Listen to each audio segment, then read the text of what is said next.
लघुचेतसाम् उदारे चरितारं तु वसुदैव कुटुम्बकम्। ॐ पूर्णमदः पूर्णमिदं पूर्णात् पूर्णमुदच्यते पूर्णस्य पूर्णमादाय पूर्णमेवावशिष्यते। ओम शांति शांति शांति। जय श्री कृष्ण। આજે કોણ ગાય છે ભજન? પ્લીઝ.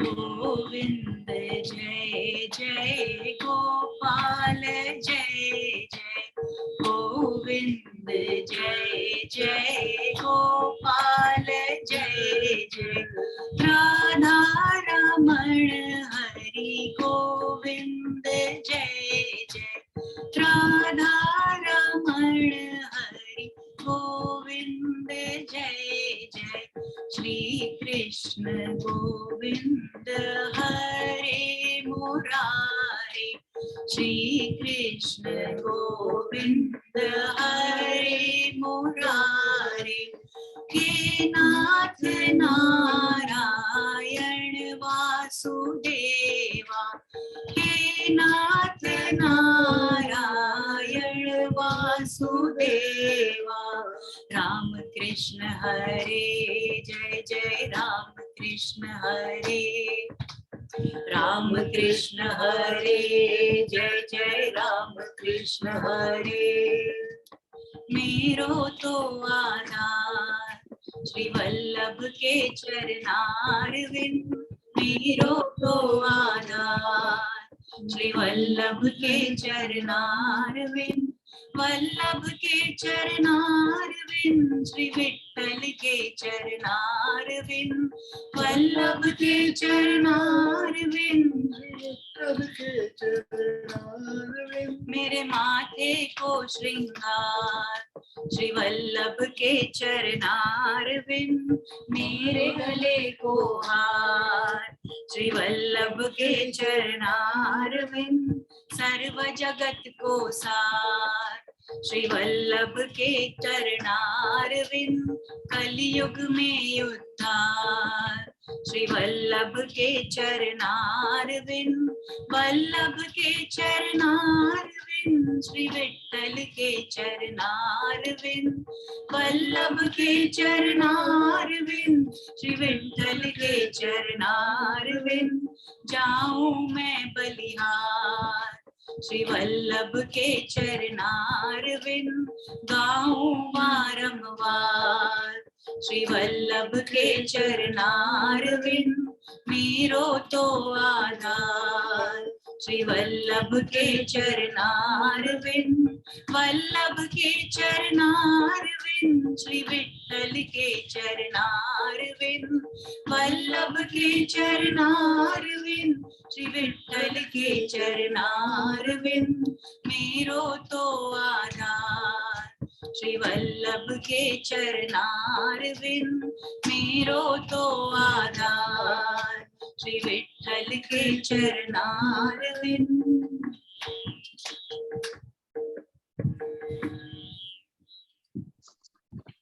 बहुत सुंदर भजन गाया श्रेया जी ने। बहुत बढ़िया था, आनंद आया। अपेक्षा करता हूँ आप सबकी दिवाली बहुत सुंदर गई और आने वाला वर्ष भी उतना ही अच्छा और प्रॉस्पेरस हो आप सबका। कि हमारे मन के अंदर हमेशा एक द्वंद्व चलता रहता है।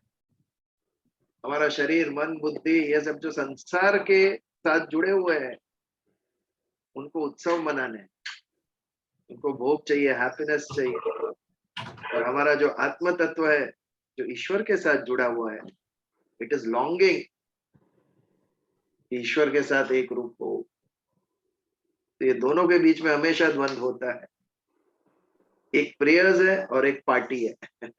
आत्मा वॉन्ट्स प्रेयर्स, शरीर वॉन्ट्स पार्टी। इसका जिसने बैलेंस किया वो इस जीवन में सुखी हुआ, और जो पार्टी का त्याग करके केवल प्रेयर्स की ओर आगे बढ़ा वो मुक्त हो गया, वो योगी, कर्म योगी। शरीर हमें भोग की तरफ खींचेगा और आत्मा हमें योग की तरफ खींचेगी। ये दोनों का भेद समझना है। भेद समझ में आ जाएगा, लेकिन उसके ऊपर आचरण करना ये कठिन है। उसके लिए हिम्मत चाहिए। जिसका मनोबल मजबूत होगा वही पार्टी का मार्ग त्याग के प्रेयर के मार्ग पे आगे बढ़े। दैट इज आवश्यक। हम सबको पता है what is right what is wrong, लेकिन छूटता नहीं हमारे से, तो मनोबल हमारा मजबूत नहीं है। तो हम प्रार्थना करें भगवान को कि हमारा मनोबल मजबूत बनाए, हमें सही और गलत की समझ दे कि हमारे जीवन को हम उन्नत कर सके। और एज अ ह्यूमन, अन्य किसी की भी जीव में नहीं है ऐसे ध्येय सिद्ध करना। मनुष्य के अंदर भगवान ने कैपेसिटी दी है, तो वो ध्येय सिद्ध करने के मार्ग पर हम चलना शुरू करें। और आप सभी को इस मार्ग पे चलने की भगवान प्रेरणा दे, इसे प्रार्थना करता हूँ इस नवीन वर्ष में। और भगवत गीता का हमारा ये जो हमारी यात्रा है उसे हम कंटिन्यू करते हैं। हमने एक वीक का ब्रेक लिया दिवाली का, मतलब 15 दिन के बाद वापस हम मिल रहे हैं। अपने आप को पूछो, 15 दिन में एक भी बार did you miss Bhagavad Gita? Did you miss divine thoughts? Yes. If you have missed, you are on the right track. अगर कोई भी फर्क Yes. नहीं पड़ा तो गॉड ब्लेस यू। महत्व है जीवन में, उसको हम मिस करते हैं। ગયા મંગળવારે હું ત્યાં હરીશભાઈ ભાવના ભાભીના ઘરે હતી અને अच्छा, મારા ફોનમાં વાઈફાઈ નહોતું ચાલતું એટલે બહુ જ મિસ કર્યું ઘરે મારો આજે ક્લાસ ગયો મને ક્લાસ નહોતો am very good, very good. જાણીને આનંદ થાય આવું સાંભળીએ। હાજી, We did miss. We did Yeah, miss should- the class. I have actually subscribed to एक रोज का ईमेल है, रोज का एक श्लोक भगवत गीता का, उसको मैंने सब्सक्राइब किया हुआ है। right. तो वो रोज You are mute. सॉरी तो रोज सुबेरे मेरे मेल बॉक्स में एक श्लोक आता है, which can be any random श्लोक। Yeah, the interesting thing is, यदि वो कोई ऐसा चैप्टर है जो हम ऑलरेडी डिस्कस कर चुके हैं तो I would realise it, but मैं उसका अगला, उसका पिछला, उसके और आगे एक दो श्लोक और आगे I do go ahead and we read it, so it's become like a habit now. that's very nice। आपको उसका रेफरेंस मिलेगा जब आगे पीछे आप पढ़ोगे ना, तभी तभी वो Yes, कड़ी पूरी that's होगी right. पूरी। Yeah. That's true. तो वो उत्कंठा होनी चाहिए ज्ञान के प्रति, श्रद्धा होनी चाहिए भगवान के शब्द के ऊपर। अन्य किसी ने नहीं, स्वयं श्रीमुख से ये आया है संवाद, हमारे लिए कहा है भगवान। ये महत्व जब आएगा मन में, तब उसके प्रति हमारा लगाव बढ़ेगा, और फिर पार्टी के प्रति कम और प्रेयर के प्रति ज्यादा हमारा ये होगा इंक्लिनेशन। तो आगे बढ़े। कर्मण्य अकर्मण्य यह पश्येद, कर्मणि च कर्म यह। ये श्लोक पर हमने विस्तार से बात की, बहुत ही फंडामेंटल श्लोक है ये। कर्म में अकर्म को देखना और अकर्म में कर्म को देखना। निस्वार्थ कार्य भी, हमारा स्वयं का कोई स्वार्थी कार्य हो उतनी निष्ठा से करने का, और जो स्वयं के लिए कर रहे हैं वो अकर्म से करने का, यानी अलिप्त भाव से करने का, निस्वार्थ भाव से करने। कॉन्ट्राडिक्टरी लगता है, लेकिन जब इस पे विचार किया तब हमने जाना कि ये संभव है। और ये जो कर सका वो बुद्धिमान मनुष्य, वो ही युक्त यानी भक्त है, और वो ही कृत्सन कर्म कृत कर्मयोगी वो। उसके लिए ना कुछ कृत्य है, कुछ भी करने का बाकी नहीं है।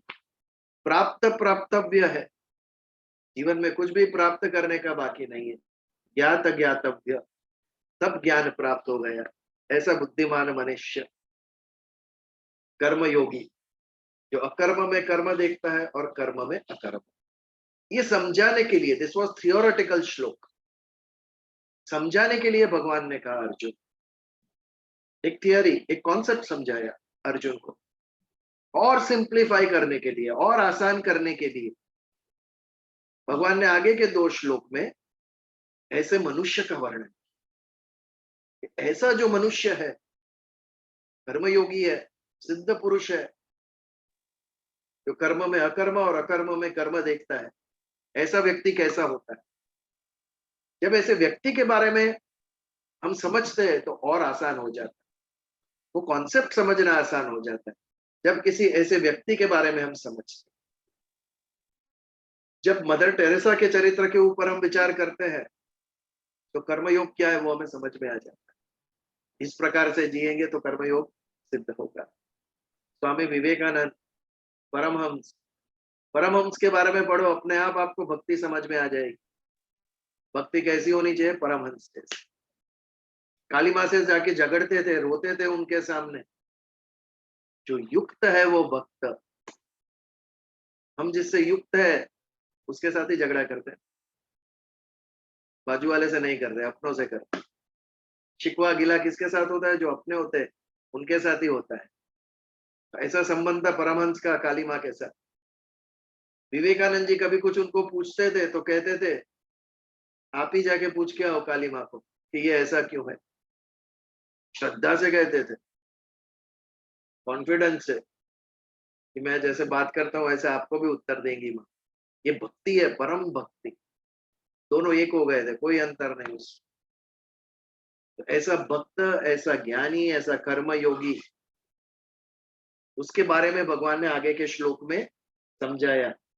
19वें श्लोक में जो हमने पिछली बार कहा था, इसके ऊपर विचार किया। यस्य सर्व समारंभ काम संकल्प वर्जिता ज्ञानाग्नि दग्ध कर्माणम तमाहु पंडितम बुधा। काम संकल्प वर्जित, काम यानी इच्छा, संकल्प, संकल्प विकल्प के बारे में हमने पिछली बार विचार किया था। 15 दिन हो गए, संक्षिप्त में बताता हूं। हमारे अंदर बहुत सी इच्छाएं, कामनाएं उत्पन्न होती है मन के अंदर, लेकिन कौन सी इच्छा को पूर्ण करना, इसका निर्णय बुद्धि लेती है। तो जो कामना, मुझे इच्छा है, मुझे लाभदायक है, मुझे सुख देने वाली है, हर्ष देने वाली है, प्रसन्नता देने वाली है, वो सभी संकल्प बुद्धि के द्वारा हम पूर्ण करते हैं। तब बुद्धि संकल्प करती है, उसे संकल्प बुद्धि कहते हैं कि ये योग्य इच्छा है, लाभदायक इच्छा है और इसका रूपांतर कर्म में होना चाहिए। ये बुद्धि द्वारा किया गया संकल्प है। और इसके विपरीत विकल्प, हमारी नॉर्मल भाषा में विकल्प का अर्थ है alternative. It is not alternative. आध्यात्मिक भाषा में विकल्प इज नॉट ऑल्टरनेटिव। विकल्प इज ऑपोजिट ऑफ संकल्प। जो इच्छाएं स्वयं को और अन्य को हानिकारक है, वो बुद्धि निर्णय लेगी कि ये नहीं पूर्ण करनी, इसे विकल्प कहते हैं। ये विकल्प बुद्धि करने योग्य है, लाभदायक है, संकल्प बुद्धि। संकल्प बुद्धि करके हम उसे पूर्ण करते हैं, और जो अयोग्य है विकल्प बुद्धि के द्वारा उसका त्याग करते हैं। तो ऐसा जो व्यक्ति कर्म में अकर्म और अकर्म में कर्म देखता है, वो काम संकल्प वर्जित, कामना ही नहीं है तो संकल्प विकल्प का प्रश्न ही कहां से आएगा। वो जो भी कार्य का आरंभ करता है वो कामना और संकल्प विकल्प का त्याग करके, काम संकल्प वर्जिता यस्य सर्वे समारंभ, यस्य यानी यह मनुष्य, सम आरंभ, सम यानी अच्छा, किसका आरंभ करता है? वो कर्म का आरंभ। जीवन के उसके जितने भी कर्म है, कार्य है, वो सभी का आरंभ करता है वो काम और संकल्प से वर्जित होकर, उसका त्याग कर कर। यस्य सर्वे समारंभ, हम पूरे महीने में एक दो कार्य ऐसा करते होंगे जो आउट ऑफ ड्यूटी हमारा धर्म समझ के करते हैं। हमारा हमारी ये ड्यूटी है, कर्तव्य है, ये समझ के करते हैं, विदाउट इच्छा, विदाउट डिजायर। इच्छा नहीं होती है तो भी करते हैं, क्यों? कर्तव्य है, इसके लिए हम करते हैं। बट यहाँ पर सर्व, सारा जीवन, जीवन का एक एक कर्म उसका, अर्थात सारा जीवन उसका काम और संकल्प से वर्जित। कितना डिफिकल्ट है ये, स्वयं के लिए नहीं, पूरा जीवन ईश्वर के लिए, अन्य लोगों के लिए, समाज के लिए।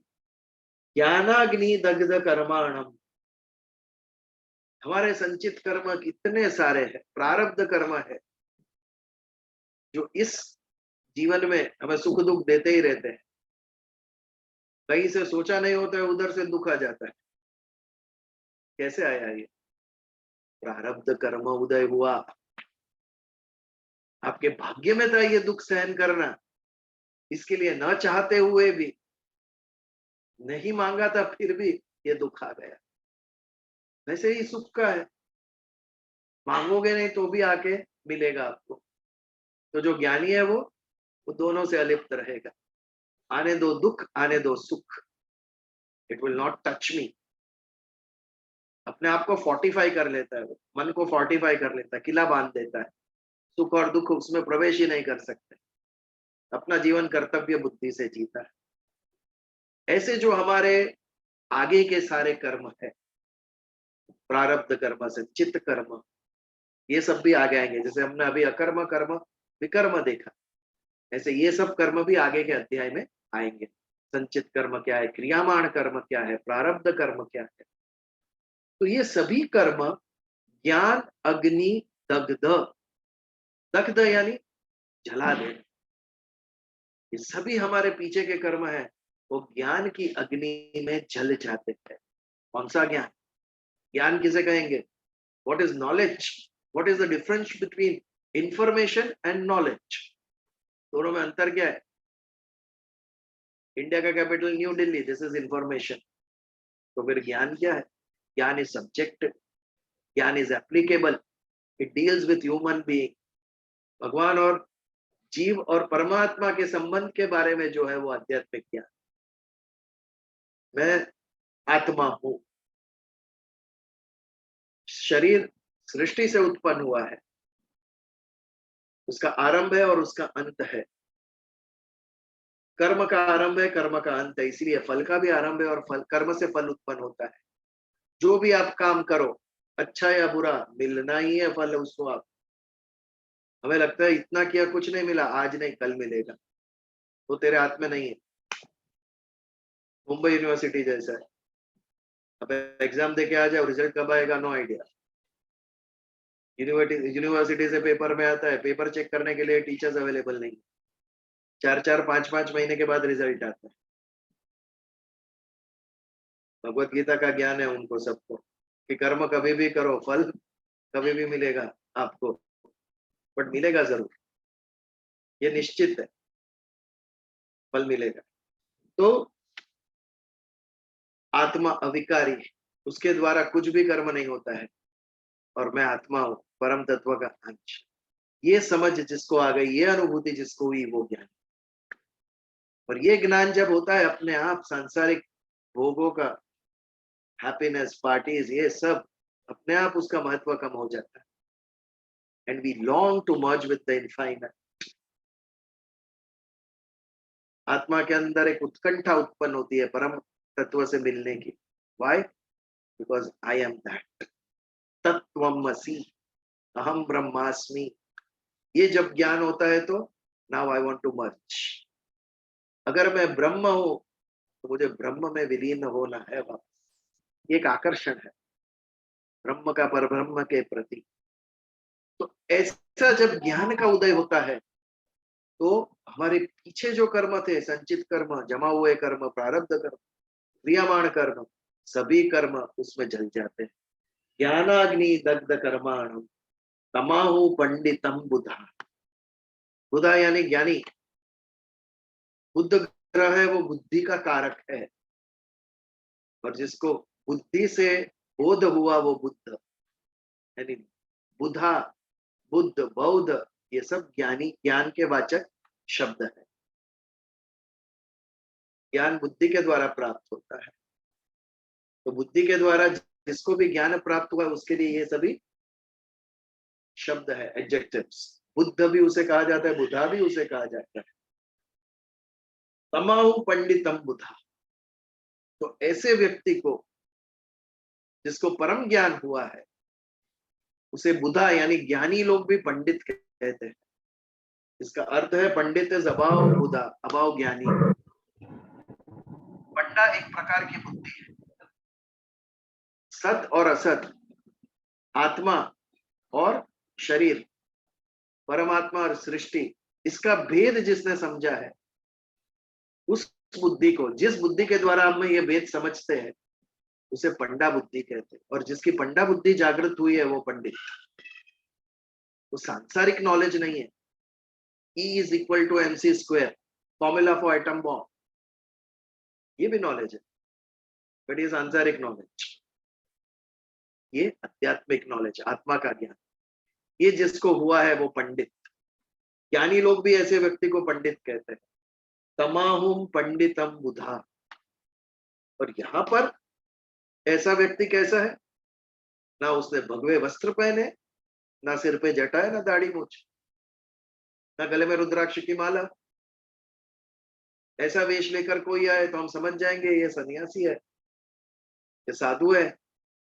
लेकिन भगवान जिस व्यक्ति की बात कर रहा है वो हमारे और आपके जैसा है, गृहस्थी है। वो संसार में रहकर भी सांसारिक कर्मों से अलिप्त, उसे पहचानना इजी नहीं है।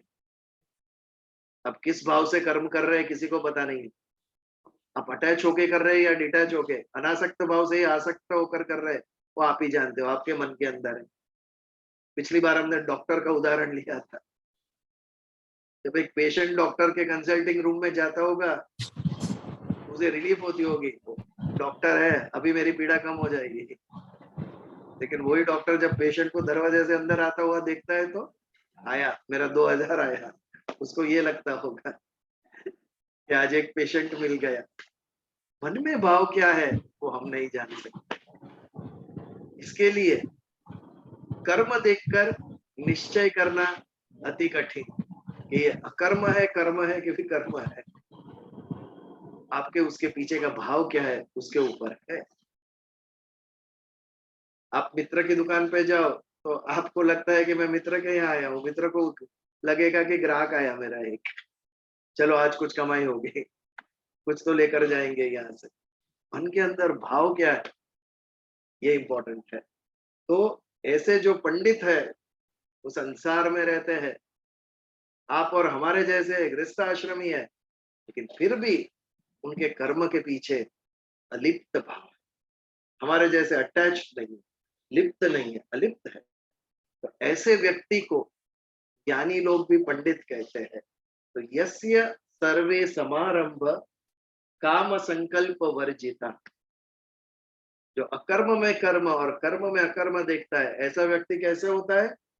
जिसके सभी कर्म, संपूर्ण जीवन, सारा आयुष्य काम और संकल्प बुद्धि से वर्जित, विदाउट एनी पर्सनल डिजायर, स्वयं के प्रति कोई भी इच्छा नहीं उसे।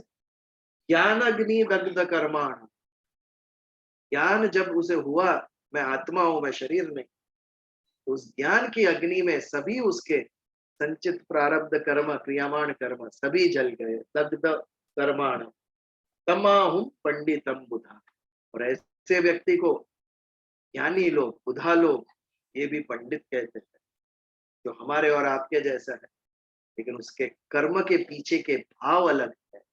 उत्कृष्ट भाव, समाज कल्याण के भाव, लोक संग्रह के भाव, उसका सारा जीवन ईश्वर को समर्पित है। ऐसा व्यक्ति, उसको ज्ञानी लोग भी पंडित कहते हैं।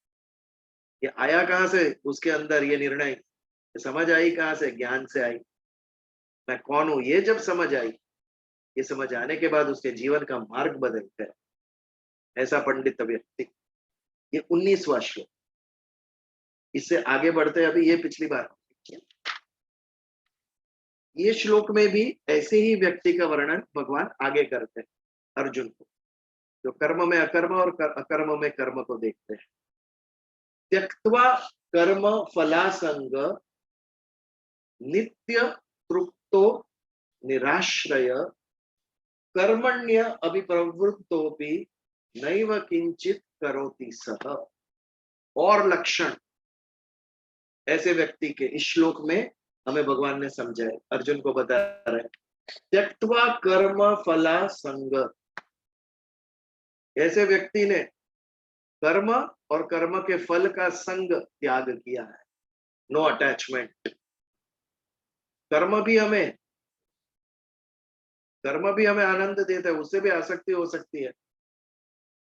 जिसको संगीत में आनंद मिलता है, संगीत में रुचि है, क्लासिकल सिंगर्स मैंने सुना है पूरी पूरी रात अकेले बैठ के रूम में रियाज करते थे, ना कोई सुनने वाला, ना कोई वाहवाह करने वाला, नोबडी टू अप्रिशिएट, और ना ही कोई धन संपत्ति मान सम्मान देने वाला। तो क्यों करते थे? रात भर जाग के उस कर्म से उन्हें आनंद मिलता था। म्यूजिक उन्हें हैप्पीनेस देती थी। स्वस्मी रमयते इति स्वर, सुर की व्याख्या, स्वर की व्याख्या, स्वस्मी रमयते, मुझे बाहर खुशी ढूंढने की आवश्यकता नहीं है, अपने आप में जो मुझे आनंद देता है वो स्वर। जिसको सुर, जिसने बराबर पकड़ा और जिसको सुर से आनंद मिल रहा है, उसे बाह्य किसी चीज पर निर्भर नहीं है वो आनंद, अपने आप में वो रम जाता है। इसके लिए स्वस्मी रमयते इति स्वर। कभी कभी हमें एक्शन से आसक्ति होती है, और एक्शन के फल से तो सभी को आसक्ति होती है। सबको अच्छे मार्क्स चाहिए, पढ़ाई में इंटरेस्ट नहीं है, कर्म में इंटरेस्ट नहीं है, लेकिन कर्म के फल में सबको इंटरेस्ट है।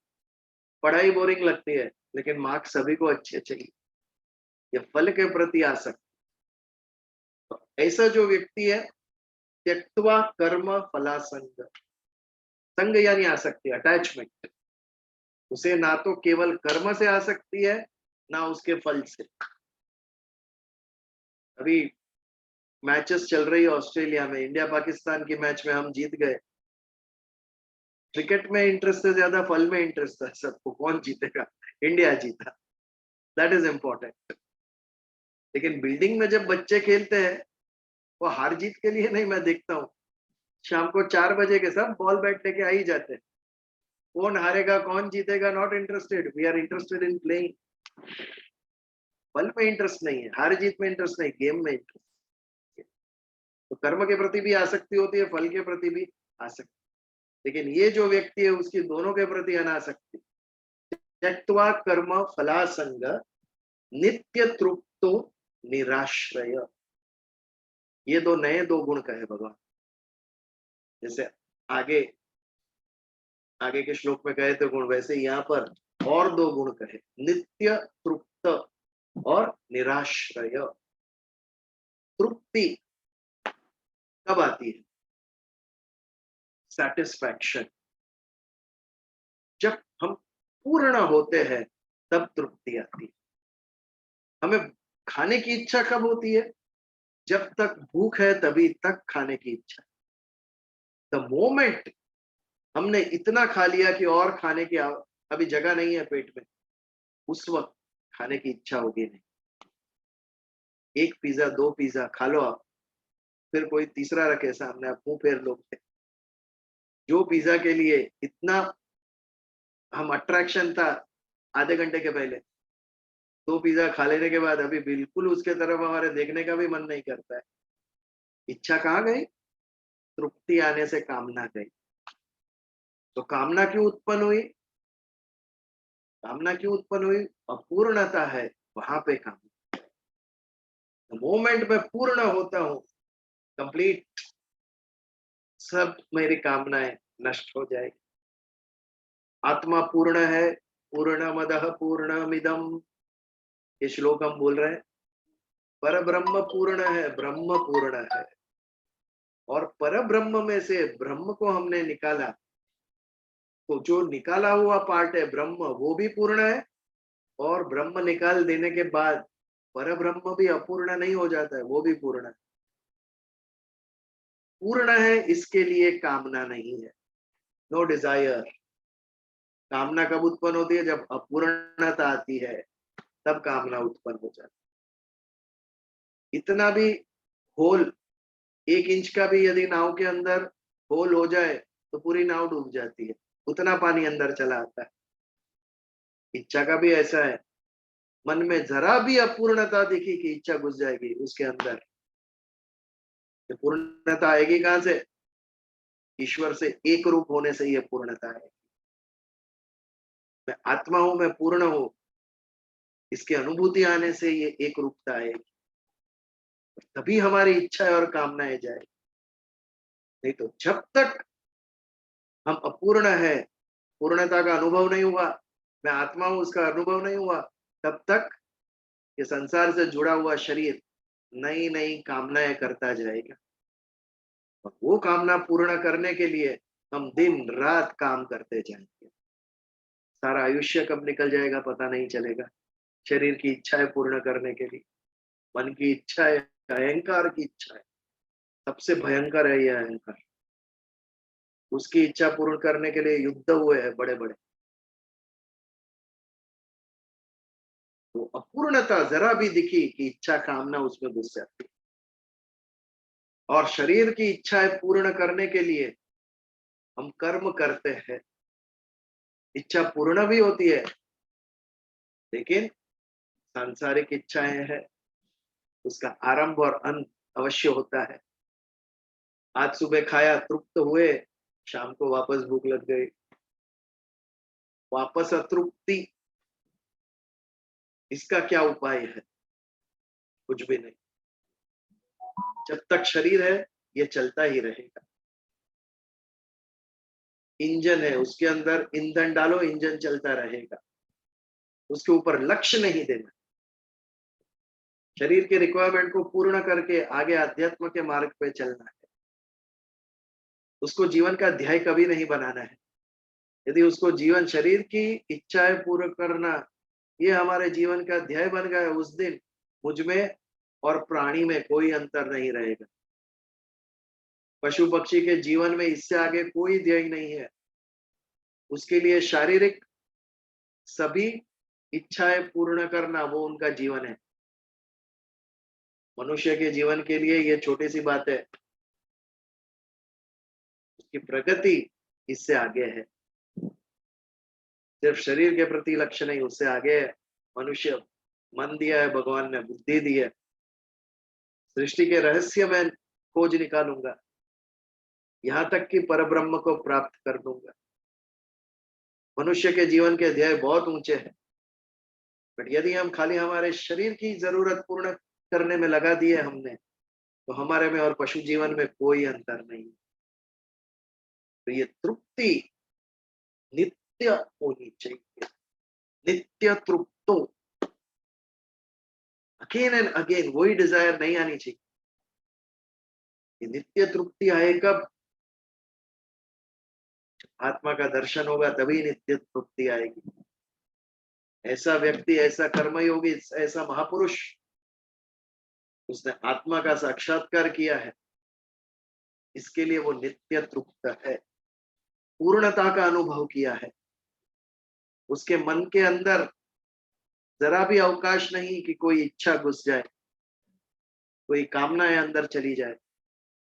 इतना स्ट्रॉन्ग माइंड है, पूर्णता का साक्षात्कार किया है उसने। तो त्यक्त्वा कर्म फल संग नित्य तृप्त, क्योंकि वो नित्य तृप्त है, इसके लिए कर्म और फल, कर्म के फल का असंग कर सकना संभव है उसके लिए, बिकॉज ही इज नित्य तृप्त। और ये नित्य तृप्त आई कहां से? पूर्णता का अनुभव किया तब नित्य तृप्त आई। हमें पूर्णता का अनुभव नहीं हुआ है, हम अपूर्ण है, इसके लिए इच्छा है, कामना है हमारे मन के अंदर आती रहती है, जाती रहती। तो त्यक्त्वा कर्म फल संग नित्य तृप्तो निराश्रय। ऐसा व्यक्ति निराश्रित है। What do you mean by निराश्रित? निराश्रित यानी हम क्या समझते हैं, जिसके पास घर नहीं है वो रेफ्यूजी, इज निराश्रित। लेकिन आपने सोचा हम कितनी सारी चीजों के ऊपर आश्रित हैं। इज जस्ट नॉट हाउस, देश, काल, वस्तु, व्यक्ति, कितने सारे लोगों से बंधे हुए, कितनी सारी चीजों से बंधे हुए। अंधेरी में जो रहता है उसे जोगेश्वरी नहीं जाना है, अंधेरी में ही घर ढूंढना है। हर एक के मन के अंदर ये भाव है, मैं जहां रहता हूं उससे दूर नहीं जाना मुझे। अभी एक लड़के से बात कर रहा था, उसने कहा मुझे मलाड कांदीवली की गर्ल्स है, उसको शादी करके दहीसर नहीं जाना है।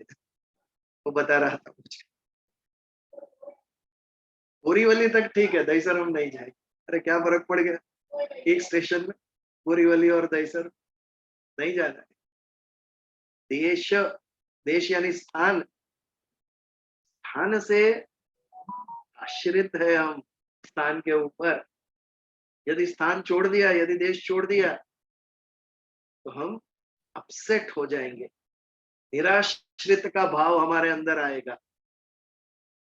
आप सोचिए किसी एक देश का प्रमुख है, उसको देश निकाल दे दिया, दूसरी कंट्री में भेज दिया, तो क्या उसका पावर रह जाएगा वहां पर?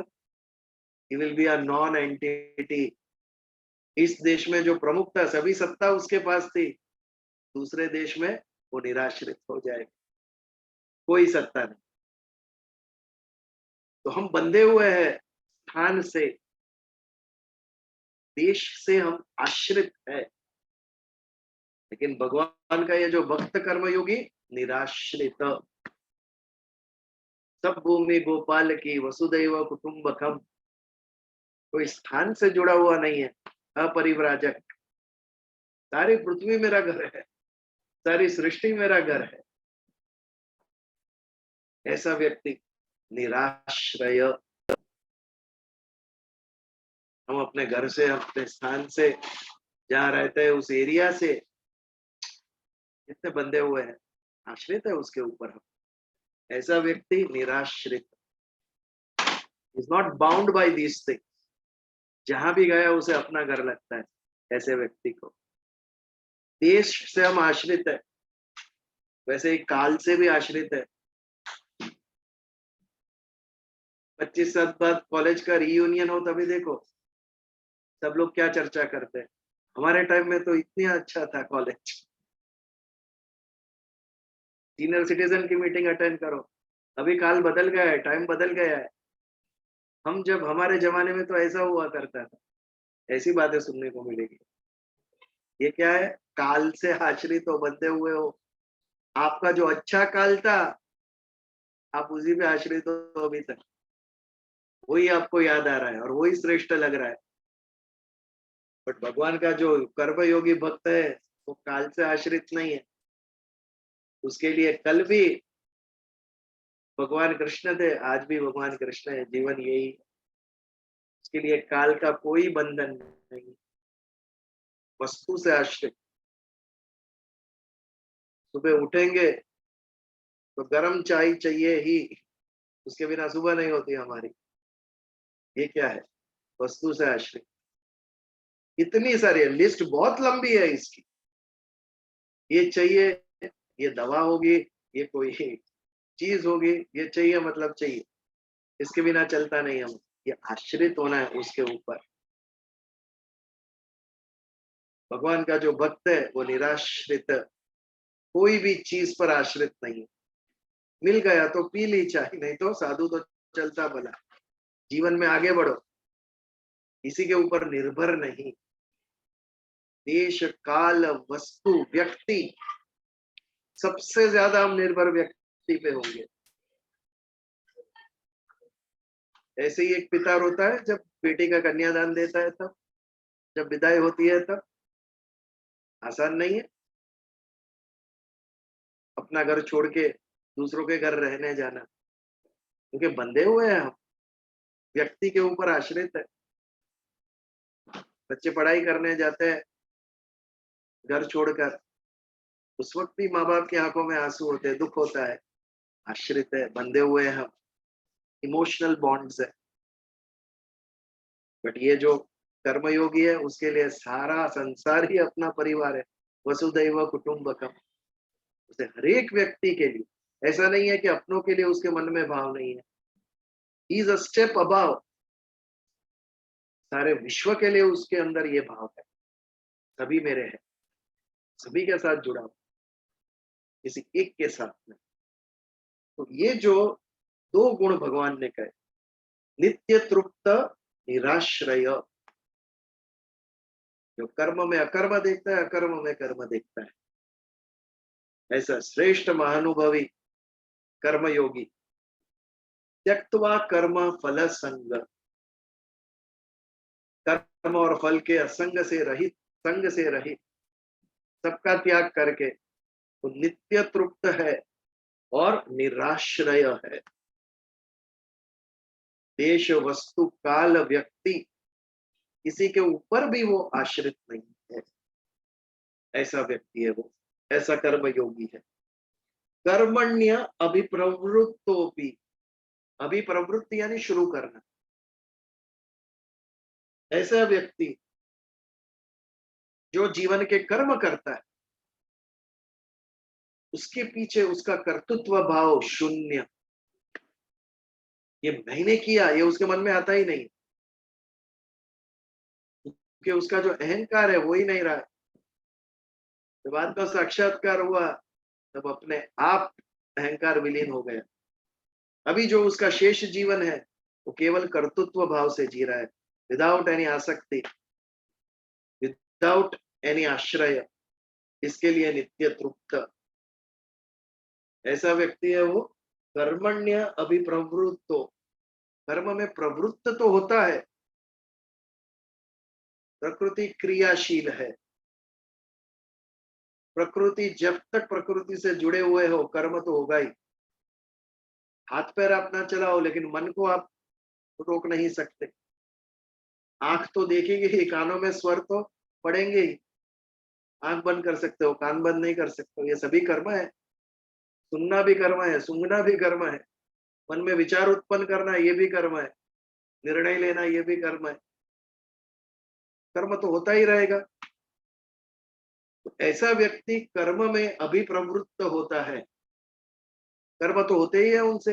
हम जाग के निद्रा पूर्ण करके तो बैठ नहीं सकते, हम कुछ ना कुछ एक्टिविटी तो होगी ही हमारे से। तो कर्मण्य अभिप्रवृत्तो अपि नैव किंच करोति सह, फिर भी, अपि यानी फिर भी, उसके मन में कभी भी ये भाव नहीं आता है किंच करोति सह, कुछ भी मैं कर रहा हूं, ये भाव उसके अंदर आता नहीं। मैं निमित्त हूं, गुणा गुणेशु वर्तन्त, कर्मयोग में हमने ये देखा था। ये जो हमारे गुण है, प्रकृति के गुण है, वैसी ही हमें इच्छा होती है और वैसे ही हम कर्म करते हैं। ये शरीर के द्वारा कर्म होता रहता है। हर एक वस्तु सृष्टि में अपने गुण के मुताबिक कर्म करती है। नदी बहती ही रहती है, कोई उसे धक्का नहीं देता है, अपने आप बहती रहती। बादल से वर्षा होती ही रहती। ये कर्म कैसे हुआ? बारिश से, ये उसका गुण था, बादल का गुण था वर्षा देना। ये गुण ही कर्म में परिवर्तित होता है। तो जब गुण ही कर्म कर रहे हैं तो मैं कौन? करने वाला कुछ भी नहीं, मैं निमित्त। मैं जो आत्मा हूं, मैंने एक शरीर धारण किया है और ये शरीर के द्वारा कर्म हो रहा है, मेरे द्वारा नहीं हो रहा है। मैं कौन हूं? ये शरीर को चलाने वाला निमित्त। इसके लिए भगवान कहते अर्जुन को, युद्ध कर। ये जो कौरव सैन्य दिख रहा है उसको तू नहीं मार रहा है, मैंने कब का इन सबको मार दिया है। I can see them dead. तुझे केवल निमित्त बनना है, तेरे शरीर के द्वारा तुझे काम करना है, तीर छोड़ना है, बाकी ये सब कब के मर चुके हैं। इस प्रकार ऐसा जो कर्मयोगी है उसके मन में बिल्कुल ये भाव नहीं आता है कि ये मैं कर रहा हूं। नैव किंच करोति स, भले अभी प्रवृत्त होता है, भले प्रवृत्ति है उसकी, एक्शंस है, कर्म है, काम करता है, वो जीता है, उठता है, बैठता है हमारी तरह, लेकिन मन में ये भाव बिल्कुल नहीं, कर्तृत्व भाव कि ये मैं कर रहा हूं। कभी जीवन से ये मैं निकाल के देखो, you will feel so light, आपकी आधी टेंशन निकल जाएगी। अगर ये मैं को आप इरेज कर सको तो, मैंने किया, मैंने बुलाया फिर भी नहीं आया, ये सब भाव निकाल दो। हर एक जीव अलग है, सबको अपनी तरीके से जीने दो। अपेक्षा है कि मैं कहूं वैसा दूसरा करे, अपेक्षा ही सिर पे बोझ उत्पन्न कर दिया, स्ट्रेस। क्यों करे कोई मेरे, मैं कहूं वो? बिल्कुल नहीं कर, सबके अपने ओपिनियन है। You have to just guide, you have to tell what is right and wrong. जो भी पूछे उसको, जिसको श्रद्धा हो उसको ही एडवाइस देने का, जो पूछे उसको ही एडवाइस दो, इट विल बैकफायर अदरवाइज। तो कर्मण्य अभिप्रवृत्तोपि नैव किंचित करोति सः, फिर भी उसके मन में ये भाव नहीं है कि मैं कुछ कर रहा हूं। ये 2 श्लोक में हमने श्रेष्ठ कर्मयोगी के लक्षण देखे भगवान। इसमें से नित्य तृप्त निराश्रय, ये 2 बहुत इंपॉर्टेंट है, और काम संकल्प वर्जिता, ये जो गुण है इसके ऊपर चिंतन होना चाहिए। हम जो सुनते हैं सत्संग में, जब अकेले बैठे होते हैं तब वो मन के अंदर वापस आना चाहिए। जब चिंतन होगा, मनन होगा, तभी जाके वो हमारा स्वभाव बनेगा, उसके बिना संभव नहीं है। आत्मसात गुण कैसे करें? चिंतन से शुरुआत होती, पहले श्रवण, फिर चिंतन, और फिर निधि ध्यान। ये होगा, उसके बाद अपने आप को अपना स्वभाव बन जाए, तब जाके हमारा चरित्र और हमारे कर्म बदले। और जैसे ही चरित्र और कर्म बदला, फिर हमारा जीवन बदले। के लिए श्रवण के बाद चिंतन और मनन आवश्यक है। अगर हफ्ते भर का गैप आ गया तो आप भूल जाएंगे। स्मृति का लिमिटेशन है, मेमोरी। अभी तो कितने सारी सुविधाएं हैं, recording, you can record it. हमारे वसुदैव कुटुंबकम को 100 लोगों ने सब्सक्राइब कर चुके हैं। भले यहाँ पर हम लोग 20-25 लोग मिलते होंगे, लेकिन चैनल को 100 पीपल हैव सब्सक्राइब। 30-40-50 लोग रेगुलरली देखते हैं प्रवचन हमारे। तो वैसे ही त्यक्त्वा कर्म फलासंग नित्य तृप्तो निराश्रय कर्मण्य अभिप्रवृत्तो अपि नैव किंचित करोति सः। काम करता है लेकिन मन के अंदर बिल्कुल अहंकार नहीं, कर्तृत्व भाव नहीं कि I am doing this, then भगवान मैं निमित्त हूँ और तू ये मुझसे करवा रहा है। गुणा गुणेशु वर्तन्त, सृष्टि के गुण मुझसे ये करवा रहे हैं। भगवान सृष्टि जो प्रकृति है वो आपके अधीन, और प्रकृति के गुण मुझसे ये करवा रहे हैं, तो आप ही मुझसे करवा रहे हैं, मैं निमित्त मात्र हूँ। ये भाव जब आएगा तो कर्तृत्व अभिमान हमारा चला जाएगा, हमारा मैं विलीन होगा। इस प्रकार ये 20वें श्लोक पर हमने आज विचार किया। इसके ऊपर यदि प्रश्न या कोई चर्चा हो तो वी कैन टेक इट, नहीं तो फिर प्रार्थना करें। एनी क्वेश्चंस और एनी डिस्कशन? नेक्स्ट वीक करना पड़ेगा, मेरा गला खराब है, but I have few questions. I okay. Message you. Fine. Anybody else?